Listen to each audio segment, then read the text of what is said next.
அஸ்ஸலாமு அலைக்கும் வரஹ்மத்துல்லாஹி வபரகாத்துஹு.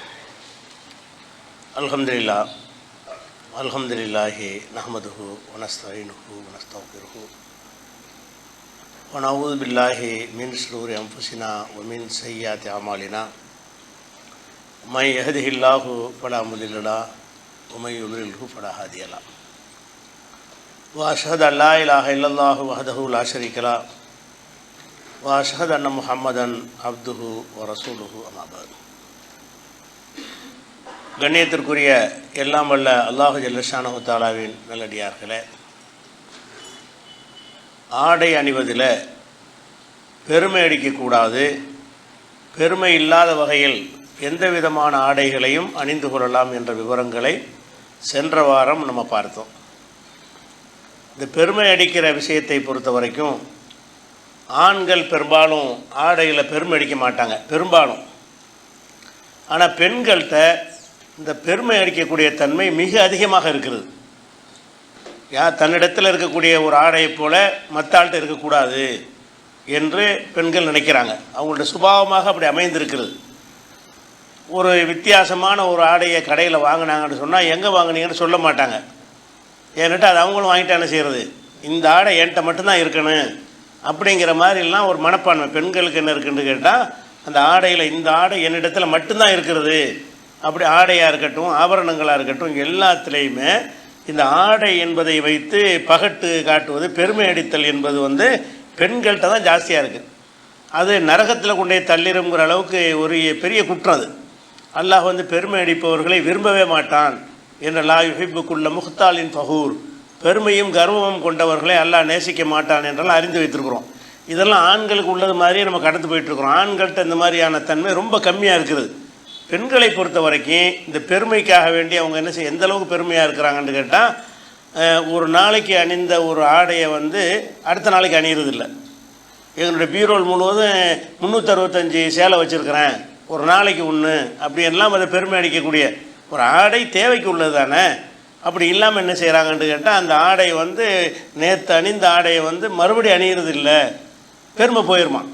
வித்தியாசமாக நான் ஆடை வச்சுருக்கிறேன்னு எல்லாருக்கும் தெரியணும், என்னிடத்தில் நகை அதிகமாக இருக்குன்னு தெரியணும் என்ற ஒரு எண்ணம் பெண்கள்கிட்ட ஜாஸ்தியாக இருக்கிறது.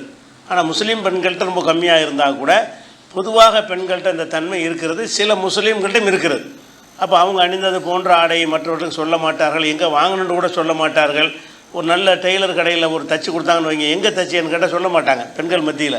ஏன்னா நம்ம தச்ச இடத்துல போய் இவங்க தச்சுட்டா என்ன செய்கிறது அப்படிங்கிற அளவுக்கு என்ன செய்கிறாங்கன்னா, தனக்கு இருக்கிற மாதிரி வேறு ஒருத்தருக்கு இருக்கக்கூடாதுங்கிற ஒரு தன்மை, ஒரு நோய் மாதிரி. இந்த பெருமையில் என்ன உங்களுக்கு நன்மை இருக்குன்னு தெரியல, இதனால் எந்த ஒரு 10 பைசாவுக்கு பிரயோஜனம் கிடையாது. ஆனால் பெண்கள் என்ன செய்கிறாங்கன்னா, அந்த ஆடையில் பெருமை அடிக்கிறதன் காரணமாகத்தான் அதிகமான குடும்பங்கள் ஆண்கள் சந்தியில் நிற்கிற காரணமாக இருக்குது. பெருமைக்காக வேண்டி என்ன செய்கிறாங்கன்னு கேட்டால், நிறைய செலவழித்து விடுறாங்க. அவனுடைய வருமானத்துக்கு தக்கவாறு தான் கணவனிடமிருந்து எதுவும் வாங்கி கொடுக்க முடியும். இவங்க பெருமைக்காக வேண்டி யாரையாவது பார்த்துட்டாங்கன்னா, அதே மாதிரி எனக்கு வேணும், இதே மாதிரி எனக்கு வேணும் என்று கேட்டு அவனை டார்ச்சர் பண்ணி, அவனுக்கு முடியலைன்னா கடனை வாங்கி வட்டிக்கு வாங்கி பல விதங்களில் ஆண்கள் கடனாளிகளாக ஆவதற்கு கூட என்ன காரணமாக இருக்குன்னு கேட்டால், பெண்கள் அந்த ஆடை ஆபரணங்கள் விஷயத்தில் கற்ற பெருமை தான். இந்த பெருமைக்காக வேண்டி நம்ம நகை வாங்கி வேணும், ஆடை வாங்கி வேணும்னா சக்திக்கு உட்பட்டு தானே ஒரு மனுஷன் வாழணும். ஒவ்வொரு மனிதனும் என்ன செய்யணும்னா அவனுடைய வருமானம் சக்திக்கு ஏற்றவாறு தான் வாழணும்.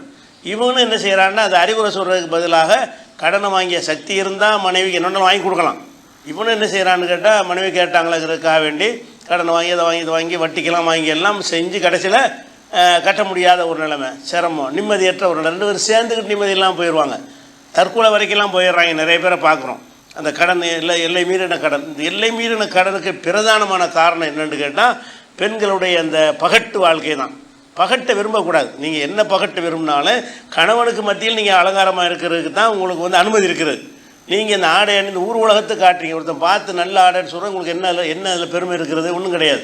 அப்போ வகை வகையான ஆடைகள் அணிந்து கணவனுக்கு காட்டுவதற்கு பதிலாக என்ன நினைக்கிறாங்கன்னு கேட்டால், நம்மளை பார்த்து எல்லோரும் என்ன செய்யணும், இவங்க மாதிரி ஆடை யார்ட்டையும் இல்லை, இவங்க கட்டிக்கிற சேலை யார்ட்டையுமே கிடையாது, இவங்க போட்டுக்கிற நெக்லஸ் உலகத்தில் யார்ட்டையுமே இல்லை அப்படிங்கிற மாதிரி நம்மளை பார்த்து என்ன செய்யணும், அடுத்தவங்க புகழணும் என்று இந்த புகழுக்கும் பெருமைக்கும் ஆசைப்படக்கூடிய தன்மை ஆண்களை விட 100 மடங்கு பெண்கள்கிட்ட ஜாஸ்தியாக இருக்குது. இது பல நோய்களை உண்டாகும். இதனால் என்ன ஆகுதுன்னு கேட்டால் பேராசை ஏற்பட்டு நிம்மதியற்ற நிலைமை ஏற்பட்டு அடுத்தவனை நினைச்சே வாழ்கிறது ஒரு வாழ்க்கையா? நம்மள்கிட்ட என்ன இருக்குது அதை கொண்டு வாழ்கிறதுக்கு பதிலாக இந்த பெருமை வந்த பிறகு என்ன செய்கிறாங்கன்னு கேட்டால் அடுத்தவன்கிட்ட இருக்கிற மாதிரி நம்மள்கிட்ட இல்லைன்னு சொன்னால் அதை நினச்சி ஏங்குறாங்க, அதை நினச்சி கவலைப்படுறாங்க. அவங்க வீட்டில் மட்டும் பெருசாக நெக்லஸ் வாங்கி கொடுத்துருக்குறாங்க கணவர், எனக்கு ஏன் தரலன்னா இப்படி வாழ்வது இஸ்லாத்தில் உள்ளதா? நம்மள்கிட்ட என்ன இருக்குதோ அதை கொண்டு தானே வாழணும். அப்போ இந்த பெருமை அடித்தவர்களுக்கு கண்டனம் சொல்கிற விஷயங்கள் எல்லாமே ஆண்களை விட பெண்களுக்கு ரொம்ப பொருந்துகிறது. அதான் மற்றவனை அப்படி தானே சொல்கிறாங்க. ரசூலுல்லாஹ்ட்ட பெருமைன்னா என்னென்னு கேட்குறாங்க. ஆடை அழகாக இருக்கிறது பெருமையா, செருப்பு அழகாக இருக்கிறது பெருமையான்னு கேட்கும் பொழுது ரசூலுல்லாஹ் அது பெருமை இல்லை, ஆனால் மற்றவர்களை மட்டம் தட்டுவது பெருமை. இதில் மட்டம் தட்டுறாங்களா இல்லையா? இவங்களுடைய ஒவ்வொரு அங்கே அசைவுகள் ஒவ்வொரு பொருள் பயன்பாட்டுவதில் என்ன இருக்கேன், அதில் உள்ளுக்குள் மனசு பூரா நிறைஞ்சிருக்கு. என்னது, நம்ம தான் அங்கே டாப்பில் இருக்கிறோம், நமக்கு நிகராக யாரும் இந்த இல்லை அப்படிங்கிற மாதிரியான எண்ணத்தோடய வாழ்க்கையை போட்டாங்கன்னு சொன்னால் இவங்க பெரிய பாவம் செய்யலை, பெரிய குற்றம்லாம் செய்யலை, ஆனால் பெரிய குற்றம் இது அவங்களுக்கு தெரியலை. அது திருடிட்டோம், என்ன நம்ம என்ன தப்பு செஞ்சுட்டோம் அப்படின்னு நினைக்கிறாங்க. இதுதான் பெரிய தப்பு. கிபுரு தான் பெரிய தப்பு. கிபுருன்னா பெருமை, அகந்தை, ஆணவம். இது பயங்கரமாக அல்லாஹ்வுக்கு பிடிக்காத ஒரு தப்பை தவறு இல்லாத மாதிரி சும்மா ஜாலியாகவும் என்ன செய்கிறாங்க, அதை பெருமையாக சொல்கிறாங்க. சில நிகழ்ச்சிகளில் ஷோக்கள் நடத்துகிறாங்க டிவியில், அதில் உட்காந்து பெருமையாகவே இதெல்லாம் பேசுகிறாங்க. பேசும்போது என்ன செய்கிறாங்க, பெண்கள் இல்லை என்கிட்ட இருக்கிற மாதிரி யார்கிட்ட இருந்தால் எனக்கு பிடிக்காது, இப்படியெல்லாம் அது ஒரு பெருமையாக சொல்லக்கூடிய ஒரு காட்சியை பார்க்குறோம். யாராவது ஒரு நகையை போட்டிருந்தாங்கன்னா அதை பார்த்தோன்னா இதே மாதிரி நமக்கு வேணும், இதை விட ஜாஸ்தியாக நாங்கள் ஆசைப்படுவோம், இப்படியெல்லாம் அவங்கள ஓப்பனாக ஸ்டேட்மெண்ட் கொடுக்கக்கூடிய டிவி ஷோக்கள் எல்லாம் நடந்து கொண்டிருக்குது. இதெல்லாம் பார்க்கக்கூடிய நேரத்தில் இது முதல்ல ஒரு நேர்மையற்ற ஒரு செயல். நம்மள்கிட்ட என்ன இருக்குது அதை கொண்டு வாழணுமே தவிர இல்லாத ஒன்றுக்கு ஆசைப்படுவது ஒரு நேர்மை இல்லாத செயல்ங்கிறது ஒன்று. ரெண்டாவது விஷயம் என்னென்னு கேட்டால் இது அவங்க நிம்மதியை குலைச்சிடும். இந்த எண்ணம் வந்துச்சுன்னு சொன்னால் அவங்களுடைய குடும்ப வாழ்க்கையுடைய ஒட்டுமொத்த நிம்மதி குலைந்து இருக்கிறதை கொண்டு அல்லாஹ் என்ன தந்திருக்கிறானோ அதை கொண்டு நீங்கள் எப்படி வேணாலும் வாழ்ந்துட்டு போகலாம். அந்த தன்மையை பெண்கள்கிட்ட இல்லாமல் போகிறது காரணம் என்னென்னு கேட்டால் ஒரு தேவைக்காக வேண்டிய அத்தியாவசிய தேவைக்காக வேண்டியதை அவங்க கேட்கல, பெருமைக்கு தான் கேட்குறாங்க. இந்த பெருமைக்காக வேண்டி உள்ள அந்த தன்மையை அவங்களும் மாற்றிக்கொள்ளணும் என்பதே கூடுதல் தகவலாக சொல்லிக்கொண்டு இந்த ஆடை சம்பந்தமாக இன்னும் சொல்ல வேண்டிய விஷயங்கள் என்னென்னு கேட்டால், இப்போ நபிகள் நாயகம் ஸல்லல்லாஹு அலைஹி வஸல்லம் அவர்கள் பலவிதமான ஆடைகள் அணிந்திருக்கிறார்கள் என்று நீங்கள் ஹதீஸில் பார்க்குறீங்க. பலவிதமான ஆடைகள் அணிந்தார்கள் என்று சொன்னால் அந்த ஆடையெல்லாம் சுன்னத்து, ரசூலுல்லாஹ் அதை அணிஞ்சதுனால நம்மளும் அணியணும் என்கிற மாதிரியான ஒரு எண்ணம் அதிகமான மக்கள் இருக்குது. இப்போ ரசூல் ஸல்லல்லாஹு அலைஹி வஸல்லம் ஒரு பொருளை விரும்பி சாப்பிட்டாங்கன்னு வைங்க, அதை சாப்பிட்ற சுன்னத்துன்னு விளைவிக்கிறாங்க.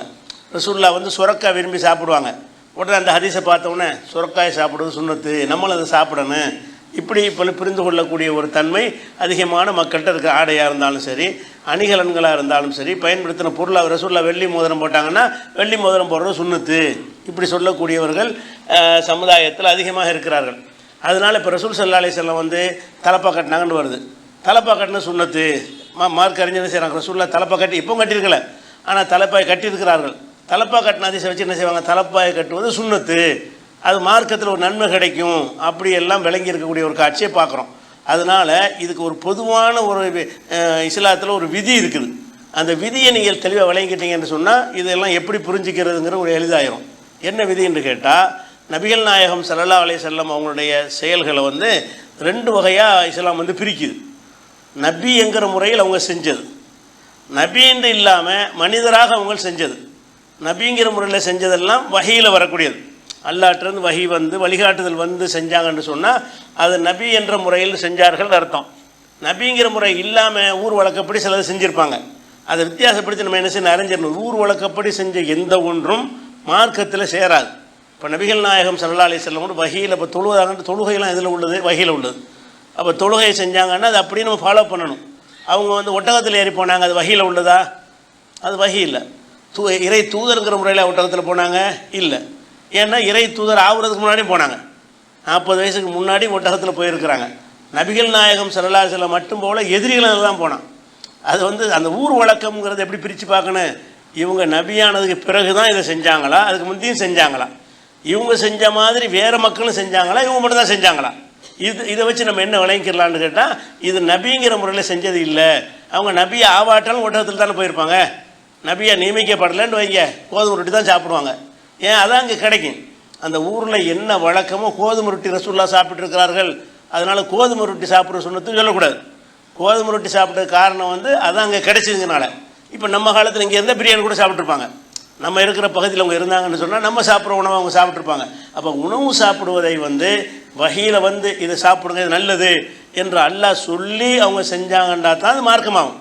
அப்படி இல்லாமல் நபிகள் நாயகம் ஸல்லல்லாஹு அலைஹி வஸல்லம் அவர்கள் அவங்க விருப்பத்தின் அடிப்படையில், தனிப்பட்ட விருப்பத்தின் அடிப்படையில் ஒரு ஆடையவோ ஒரு உணவையோ ஒரு பொருளையோ விரும்பி இருந்தார்கள் என்று சொன்னால் அதுக்கு மார்க்கத்துக்கு சம்பந்தம் கிடையாது.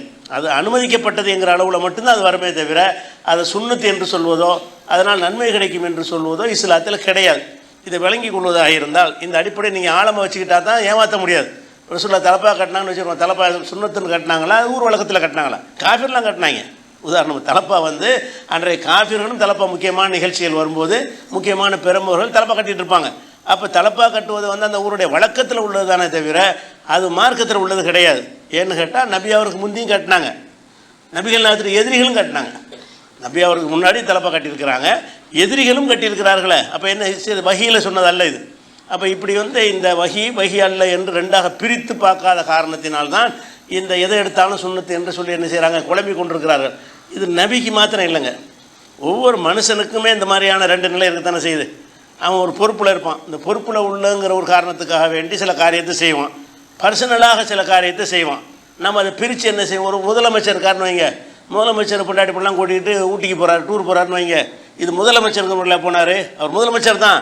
அந்த டூர் எதுக்கு போனார், அவர் குடும்பத்தோடு ஜாலியாக இருக்கிறதுக்காக போயிருக்கிறார். அதே முதலமைச்சர் ஊட்டியில் ஒரு மேம்பாலத்தை திறந்து வைக்க போகிறான்னு வைங்க, எதுக்கு போகிறார், அவர் முதலமைச்சராக போகிறார்.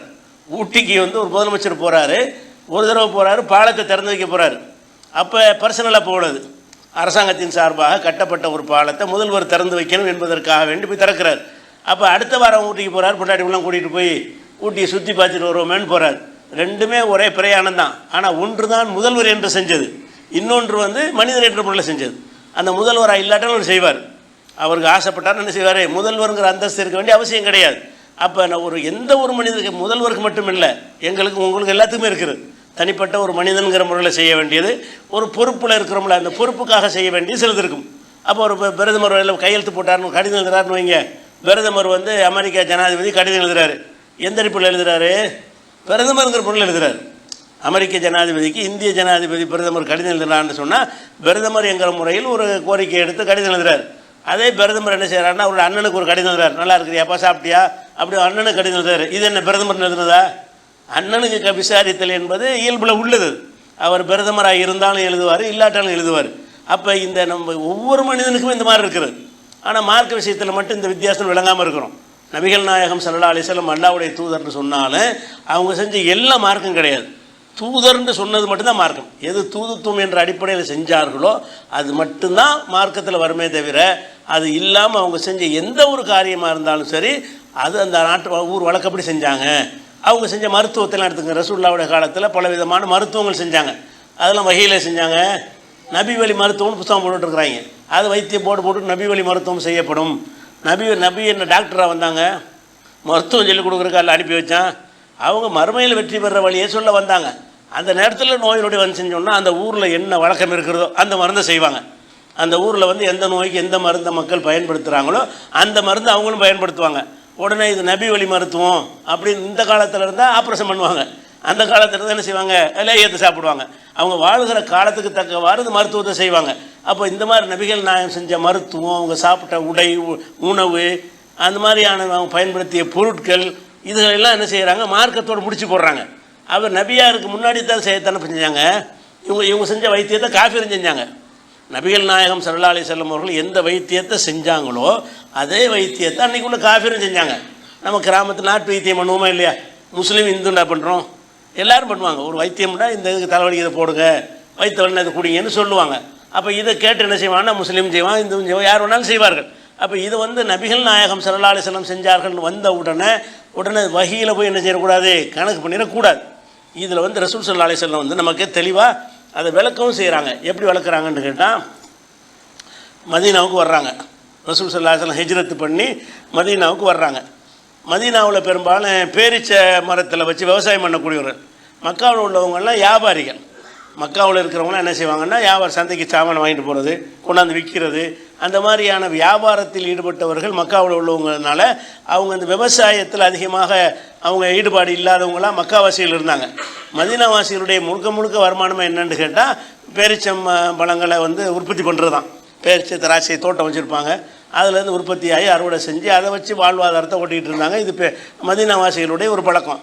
அப்போ நபிகள் நாயகம் ஸல்லல்லாஹு அலைஹி வஸல்லம் அவர்கள் மதீனாவுக்கு வந்த உடனே ஒரு பேரிச்சை மரத்தில் என்ன செய்கிறாங்கன்னு கேட்டால் ஆண் மரம் பெண் மரம்னு இருக்கும், பெண் பால்ந்து அதை வந்து ரெண்டையும் இணைச்சி மகரந்த சேர்க்கைமாங்கல்ல அந்த மாதிரியான ஒரு சேர்க்கை ஒட்டுமாங்கல்ல அந்த ஒட்டு அடிப்படையில் என்ன செய்கிறாங்கன்னா அந்த மரத்தில் விவசாயம் பண்ணுறாங்க.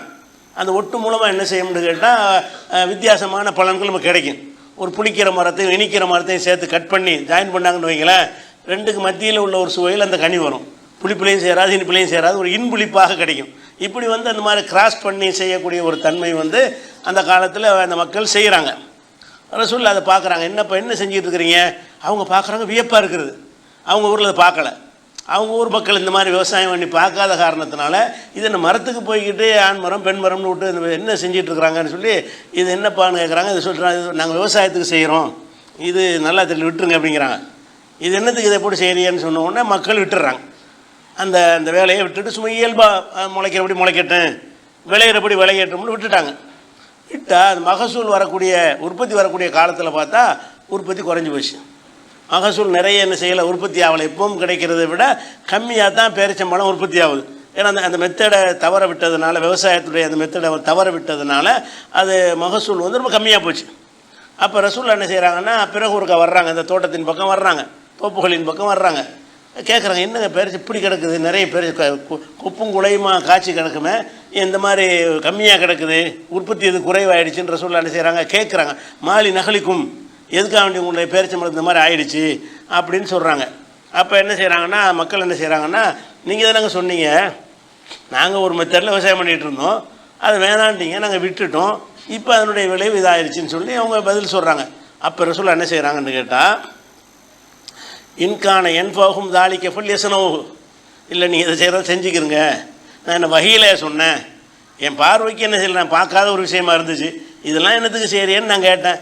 இதெல்லாம் என்னத்துக்கு செய்கிறேன்னு கேட்டது நான் வகையில் சொல்லலை, ஒரு மனிதன் என்ற முறையில் எனக்கு இது நல்ல முறையாக படவில்லை, அதனால் சொல்லிட்டேன்.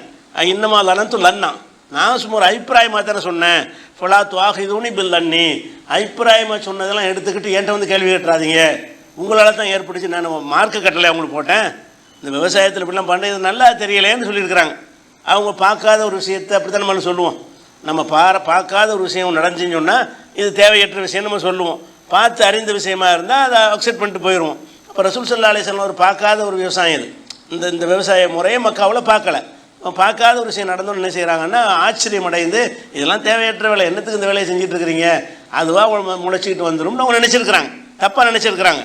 தப்பாக நினச்சிட்டு நம்மளா சொல்லலை, அப்படி ரசூலை சொல்கிறாங்க, நான் ஒரு ஊகமாக தானே சொன்னேன், இதுக்கு என்னை பிடிக்காதீங்கன்னு சொல்லிட்டு, ஒலாக்கின் இதா ஹத்தஸ்துக்கும் அனில்லா இஷையன், அல்லாஹ் சொன்னதாக ஒரு செய்தியை உங்களுக்கு நான் சொன்னால் ஃபஹுதுபிஹி, அதை பிடித்து கொள்ளுங்கள். மார்க்கம்னு உங்களுக்கு ஏதாவது சொன்னேன்டா என்ன செய்யுங்க, நீங்கள் எடுத்துக்கிறங்க. ஏன்னா ஃபைன்னில நக்திப அலல்லாஹி அஸ்ஸ வஜல்ல, அல்லாஹ் பேர் நான் போய் சொல்ல போகிறதில்ல. அல்லாஹ் சொன்னான்னு உன்னை சொன்னேனே, ஆனால் அல்லாஹ் சொன்னால் தான் நான் சொல்லுவேன், அல்லாஹ் சொல்லாமல் உங்கள்கிட்ட நான் சொல்ல மாட்டேன், அதை நீங்கள் கடைப்பிடிச்சிக்கிறங்க அப்படின்னு வேறுபடுத்தி சொல்கிறாங்க. அதே மாதிரி வந்து இன்னொரு அதே சம்பவத்திலேயே அவங்க பயன்படுத்தின இன்னொரு வார்த்தை என்னென்னு கேட்டால், இன்னமான பஷருன், நான் ஒரு மனுஷன், அல்லாஹ்வுடைய தூதராக இருந்தால் மனுஷன் தானே, நான் ஒரு மனிதன், இதை அமர்த்துக்கும் செய்யுமின் தீனிக்கும், உங்களுடைய தீன் சம்பந்தமாக எதையாவது நான் கட்டளையிட்டால், மார்க்க சம்பந்தமாக உங்களுக்கு ஏதாவது நான் கட்டளையிட்டால் ஹுதூபிஹி, அதை நீங்கள் பிடித்து கொள்ளுங்கள், அதை கண்டிப்பாக எடுத்துக்கிறணும். மார்க்கம்னா நானாக சொல்ல மாட்டேன், அல்லாஹ் சொல்லி தான் சொல்லுவேன், அதை எடுத்துக்கிறங்க. இதை அமர்த்துக்கும் செய்யுமின் ரஇ, என்னுடைய சொந்த அபிப்பிராயமாக எதையாவது நான் சொன்னேனே ஆனால் ஃபைன்னமான பாஷர், நான் ஒரு மனுஷன், ஏற்றுக்கிற அவசியம் இல்லை, நானே சொல்லியிருந்தால் நீ கேட்காதேங்கிறாங்க. அதாவது நானே வஹி தொழுகை இபாதத்து திக்ரு ஃபிக்ரு ஹராமு ஹலாலு இந்த விஷயங்களை சொன்னால் கேளுங்க, அது இல்லாமல் வந்துக்கிட்டு அந்த மாதிரி விவசாயம் பண்ணுங்கள், இந்த மாதிரி வைத்தியம் பண்ணுங்கன்னு ஏதாவது சொன்னான்னா நீங்கள் யோசிச்சு பார்த்து நல்லதுன்னா பண்ணுங்கள், நல்லா இல்லாட்டி விட்டு போங்க, நீங்களாம் சிந்திச்சு பார்த்துக்கிறங்க, ஏன் சொல்ல எடுக்காதேங்கிறாங்க. எடுக்கணும் அவசியம் இல்லை, நல்லதுன்னு பட்டா எடுத்துக்கிறலாம், அதுக்கான சொன்னதுக்கு புறக்கணுன்னு அவசியம் கிடையாது. நல்லதுன்னு பட்டா எடுத்துக்கிறங்க, நல்லதுன்னு படலைன்னு வந்தால் விட்டுட்டு போயிருங்க. இதனால் ரசூலை மீறினாங்கலாம் வராது, ரசூலுடைய கட்டளை மீறிட்டாங்க, ரசூலை மதிக்கலை என்று வராது. ஏன்னு கேட்டால் இது ரசூலுங்கிற முறையில் சொன்ன ஒரு விஷயம் இல்லை அப்படின்னு ரசூல் ஸல்லல்லாஹு அலைஹி வஸல்லம் செய்கிறாங்கன்னா அது விளக்குறாங்க. இது வந்து முஸ்லீமில் வரக்கூடிய ஒரு ஹதீஸ். இன்னொரு இதே செய்தியில் இன்னொரு அறிவிப்பில் எப்படி வருதுன்னு கேட்டால், அன்தும் ஆலம் பி அம்ரி துன்யாக்கும், உங்களுடைய துன்யா விஷயம் உங்களுக்கு தான் நல்லா தெரியும். விவசாயம் நீங்கள் செஞ்சிட்ருக்கீங்க, நான் விவசாயி கிடையாது. அதில் உள்ள நல்லது கிட்ட உங்களுக்கு தான் நல்லா தெரியும், எனக்கு அவ்வளோ தெரியாது. அப்போ அவங்களே ஒரு விஷயத்து கருத்தை சொல்கிறாங்க. அந்த கருத்தை வந்து மக்கள் மார்க்க கட்டளைன்னு விளங்கி கொண்டு அதை அமுல்படுத்துகிறாங்க. ரிசல்ட் மோசமாக போச்சு. உடனே ரசூலுல்லாஹ் என்ன செய்கிறாங்க, நான் தப்பாக சொல்லிட்டேன், நான் வந்து என்னுடைய ஊகத்தில் சொன்னேன், அதை நீங்கள் பின்பற்ற தேவையில்லைங்கிறாங்க. அப்போ இதுதான் அடிப்படை. இந்த ஒரு ஹதீஸை மட்டும் மனசில் வச்சுருந்தீங்கன்னா, நபிகள் நாயகம் ஸல்லல்லாஹு அலைஹி வஸல்லம் அவர்கள் செஞ்ச விஷயங்களை இப்படி நம்ம பிரித்து பார்க்கணும். எப்படி பார்க்கணும், இது வஹீயில் சொன்னார்களா, வஹீ இல்லாமல் சொன்னார்களா. இப்போ உதாரணத்துக்கு எடுத்துக்கிட்டீங்கன்னு சொன்னால், இப்போ வந்து எல்லோரும் தாடி வச்சுருக்கிறீங்க, எல்லோரும் தாடி வச்சுருக்குறோம், எல்லோரும் தலைமுடி வச்சுருக்குறோம். ரசூல் ஸல்லல்லாஹு அலைஹி வஸல்லம் அவர்கள் தலைமுடி நல்லா பெருசாக வச்சுருந்தாங்க, தாடியும் பெருசாக வச்சுருந்தாங்க. ரசூல் ஸல்லல்லாஹு அலைஹி வஸல்லம் அவர்கள் தலைமுடி தோல் பூஜை வரைக்கும் வரும், காது சோனை வரைக்கும் வரும் என்றெல்லாம் பெரிய அளவில் நபி ஸல்லல்லாஹு அலைஹி வஸல்லம் முடி வளர்த்துருக்குறாங்க. இந்த முடி வளர்த்ததை வந்து எந்த ஒரு மார்க் அறிஞராவது பெருசாக முடி வளர்க்குற சுன்னத்துன்னு சொல்லியிருக்காரா? தாடியும் வச்சுருக்காங்க, தலைமுடி வச்சுருக்கிறாங்க. எல்லா அறிஞர்களும் தாடியை தான் சுண்ணத்துமாங்க. எல்லா அறிஞர்கள் என்ன செய்வாங்கன்னா தாடி வைக்கிறது சுண்ணத்துமாங்க, தலைமுடியும் வச்சுருக்கிறாங்க. அதே மாதிரி தாடி வச்ச மாதிரி என்ன வச்சுருக்கிறாங்க, தலைமுடி வச்சுருக்காங்க, நான் ஸ்டைலாக இருக்கிறாங்க, சீவி சிங்காரிச்சிருக்கிறாங்க. அது மாதிரிலாம் ரசூலுல்லாஹ் இருந்தால் கூட தலைமுடி வைக்கிறது சுண்ணத்து என்று 72 கூட்டத்தில் யாரும் சொன்னதில்லை. நம்மளை மட்டும் 72 கூட்டத்தில் யாரும் இல்லை தலைமுடி வைப்பது சுண்ணத்துன்னு சொல்லவே இல்லை. வச்சுட்டு போங்கிறாங்க. ரசூலுல்லாஹ் வச்சுருக்கிறாங்களே, அப்போ தான் வேறுபடுத்துகிறாங்க. வச்சாங்கன்னு சொன்னால் அது வஹீல வச்சதா அல்லது அந்த ஊர் வழக்கப்படி வச்சதான், அவங்க தனிப்பட்ட விருப்பத்தில் வைத்ததான்னு கேட்டால் தனிப்பட்ட விருப்பத்தில் வைத்தது தான். அப்போ தாடி மட்டும் ஏன் வைக்கிறீங்க என்று கேட்டால், தாடிக்கு வந்து ஆர்டர் பண்ணிட்டாங்க. தாடிக்கு ரசூலுல்லாஹ் என்ன செய்கிறாங்க, நீ யூதர்களுக்கு மாறு செய்யுங்கள், அதனால் நீங்கள் தாடி வையுங்கள். மத ரீதியாக ஒரு காரணத்தை சொன்னதுனால தாடி சுண்ணத்தாகுது. இது சொல்லாமல் தாடி வச்சாங்கன்னு வைங்க, அது தாடி அவங்களோட எத்தனை தாடி வைப்பா, சில மீச வைப்பாங்க, இது பெரிய தாடி வைப்பா, சின்ன தாடி வைப்பா, அந்த மாதிரி போயிடுவோம் அதை. அப்போ ரசூலுல்லாஹ் தாடி வச்சால் அது சுண்ணத்தாகிறது, ரசூலுல்லாஹ் தலைமுடி வளர்த்தால் அது சுண்ணத்தாகலை. எதனால் ஆகலை பிரித்து பார்க்குறோம். எப்படி வஹி இல்லை, தலைமுடி வைத்தது வந்து வஹியின் காரணமாக இல்லை. ஏன் இல்லைங்கிறோம், அப்படி வைக்க சொல்லி வலியுறுத்தலை, அவங்க வச்சாங்களே தவிர என்ன செய்யலை, எல்லோரும் தலைமுடி வைங்க, தலைமுடி வைப்ப ரொம்ப சுண்ணத்து, அவர் காஃபிருக்கு மாறு செய்யுங்க, யூதருக்கு மாறு செய்யுங்க, இந்த மாதிரியான ஒரு கண்டிஷன்லாம் ரசூல் ஸல்லல்லாஹு அலைஹி வஸல்லம் சொல்லவே கிடையாது. அப்போ அந்த ஒரு அடிப்படையில் நீங்கள் பார்க்கும் பொழுது இந்த வித்தியாசத்தை நீங்கள் இப்போ புரிஞ்சுக்கலாம். எப்படி புரிஞ்சுக்கிறேன்னு, நபி ஸல்லல்லாஹு அலைஹி வஸல்லம் அவர் செஞ்சதில் வந்து அவங்க உலக காரியத்தை ஏதாவது செஞ்சு வாயினால் ஒரு ஆர்டர் பண்ணிட்டாங்கன்னு வைங்க, அது சுண்ணத்தில் வந்துடும். உலக விஷயந்தான், சாதாரண உலக விஷயந்தான். மார்க்க ரீதியாக ஒரு கட்டளையாக சொன்னாங்கன்னு வைங்க, இதை சாப்பிட்டால் இது மறுமையில் இது கிடைக்கும், மறுமையில் சம்மந்தப்பட்டது என்னது, அது வஹி, மறுமையோட தொடர்புபடுத்தி இவ்வளோ சவாபு கிடைக்கும், அந்த மாதிரியா சொன்னார்களே, அது தண்டனை கிடைக்கும், இந்த மாதிரி நீங்கள் செய்யவில்லை என்று சொன்னால் உங்களுக்கு தண்டனை கிடைக்கும், அப்படியெல்லாம் சொன்னார்களே, ஆனால் அது வஹீல தான் சொல்ல முடியும். தண்டனை மறுமையை சம்மந்தப்படுத்தி எதை பேசினாலும் அது உலக வழக்கத்தில் வராது, நபிங்கிற முறையில் தான் அதை சொல்கிறாங்க. அப்போ நபிகள் நாயகம் ஸல்லல்லாஹு அலைஹி வஸல்லமுடைய எல்லா விதமான செயல்பாடுகளையும் வஹி என்றும் வஹி அல்லாது என்றும் பிரிக்க வேண்டும். அவங்க பர்சனலாக செஞ்சது என்றும் இறை தூதர் என்ற முறையில் செஞ்சது என்றும் என்ன செய்யணும், பிரிக்க வேண்டும்.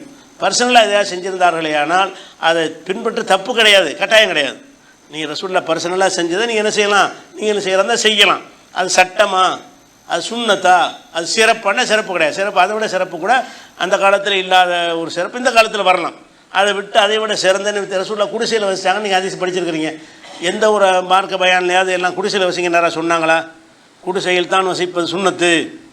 மஸ்ஜித் நபி குடிசை தானே, ரசூலுல்லாஹ் தொழுத மஸ்ஜித் நபி குடிசை, அந்த குடிசையில் தான் கடைசி வரைக்கும் தொழுதாங்க. ஒரு தட்டு பந்தல் தான் போடப்பட்டிருக்கும். அப்போ அந்த ஹதீஸை வைத்துக்கொண்டு நபி ஸல்லல்லாஹு அலைஹி வஸல்லம் அவர்கள் வாழ்நாள் முழுவதும் ஒரு தடவை கூட இந்த மாதிரி காங்கிரீட் கட்டடத்தில் பள்ளிவாசல் அமைக்கலை, குடிசையெல்லாம் தொழுதார்கள். இது அது நிஜம்தான் அது. ஆனால் எந்த ஒரு ஆலிமாவது உங்கள்ட்ட அப்படி பயன் பண்ணியிருக்காங்களா பள்ளிவாசல் என்றால்? அப்போ இப்போ இந்த பள்ளிவாசல் கட்டும்போது தடுக்கணுமே, ஹராம்னு ஃபத்வா கொடுத்தாங்களா?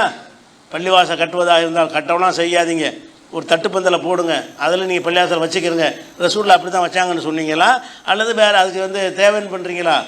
அப்போ என்ன விளங்குறோம், குடிசையில் இருந்தாங்கன்னா அன்னைக்கு உள்ள மெத்தட் அவ்வளவுதான், அன்னைக்கு உள்ள பொருளாதார வசதிக்கு அன்னைக்கு உள்ள சூழ்நிலைக்கு அதுதான். அப்போ இந்த காங்கிரீட் இதெல்லாம் இல்லை, கிடைக்கல. அப்போ என்ன கிடைக்கிறதோ அதை கொண்டு ஒரு வேலையை செஞ்சாங்களே தவிர அது வஹீனால் செய்யலை. ஏன்னு கேட்டால் இந்த தட்டுப்பந்தல் போட்டது பள்ளிவாசலுக்கு மட்டுமா ரசூலுல்லாஹ் போட்டாங்க? காபிர்கள் அவனுடைய கோயிலுக்கு அப்படி தான் போட்டிருப்பான். அவனுடைய வீடுகள் அப்படி தான் கட்டியிருப்பான். முஸ்லீமும் அப்படி தான் செஞ்சாங்க, முஸ்லீம் அல்லாத தான் செஞ்சாங்க. அந்த அந்த மெட்டீரியலை பயன்படுத்தி தான் கூரை அமைத்தார்கள். எல்லாரும் பள்ளிவாசலுக்கு மாத்திரம் அந்த கூரை அமைக்கலை, வீடுகளுக்கு இதை அமைச்சார்கள், அவர்கள் அதை அமைச்சார்கள். முஸ்லீம் அல்லாதவர்கள் அதை தான் செஞ்சாங்க. ரசூலுல்லாஹ் நபி ஆகிறதுக்கு முன்னாடியும் வீடுகள் இப்படி தான் இருந்துச்சு. அப்போ அதை எப்படி வழங்கணும்னு கேட்டால், ரசூல் ஸல்லல்லாஹு அலைஹி வஸல்லம் காலத்தில் இருந்ததை சுன்னத்தை ஆக்கிறாது, எல்லாத்தையும் சுன்னத்தை ஆக்கிடக்கூடாது. அது விளங்கி தான் வச்சுருக்கிறாங்க. விளங்கி வைக்க போய் தானே இந்த பள்ளிவாசலுக்கு யாராவது பயன் பண்ணியிருக்காங்களா? நீங்கள் கேட்டிருக்கீங்களா? நாம் தப்பாக இப்போ செய்து கொண்டிருக்கிறோம், பள்ளிவாசலை கட்டி கொண்டிருக்கிறீர்கள், இனிமேல் புதுசாக கட்டக்கூடிய பள்ளிவாசல் வசூல்லாம் கொடுக்காதீங்க, குடிசையை போட சொல்லுங்கன்னு யாராவது பயன் பண்ணியிருக்காங்களா? பயன் பண்ணலை. அவங்களுக்கு விளங்குது பள்ளிவாசல் அது வந்து வேறு இது, அது வகையில் செஞ்சது இல்லைன்னு விளங்குதா இல்லையா? பள்ளிவாசல் அல்லாஹ்வுடைய ஆலயமாக இருந்தாலும் அது வகையில் செஞ்சது அல்ல. பள்ளிவாசலுங்க அந்த கான்செப்ட் தான் வகி. பள்ளிவாசலுடைய மெட்டீரியல் எப்படி இருக்குனுங்கிறது வகி கிடையாது. அதுக்கு ஒவ்வொரு காலத்தில் என்ன கிடைக்கும், இரும்பில் கட்டுவாங்க, சிமெண்ட்டில் கட்டுவாங்க, மண்ணில் கட்டுவாங்க, கூரையில் கட்டுவாங்க, ஏதோ ஒன்று ஒரு தார் பாயை போட்டு கூட கட்டிக்கிடுவாங்க. வசதியை பொறுத்து செய்யக்கூடிய ஒரு காரியம். இந்த ஒரு வேறுபாட்டை நம்ம என்ன செய்யணும்னு கேட்டால் விளங்கி வைத்து கொள்ள வேண்டும் அப்படிங்கிறத சொல்லி இன்ஷா அல்லாஹ் இன்னும் இது ஆடை சம்பந்தமாக, இந்த அடிப்படை சம்பந்தமாக அறிந்து கொள்ள வேண்டிய விஷயங்கள் நிறைய இருக்கிறது. இன்ஷா அல்லாஹ் அதை அடுத்தடுத்த வாரம் பார்க்கலாம்.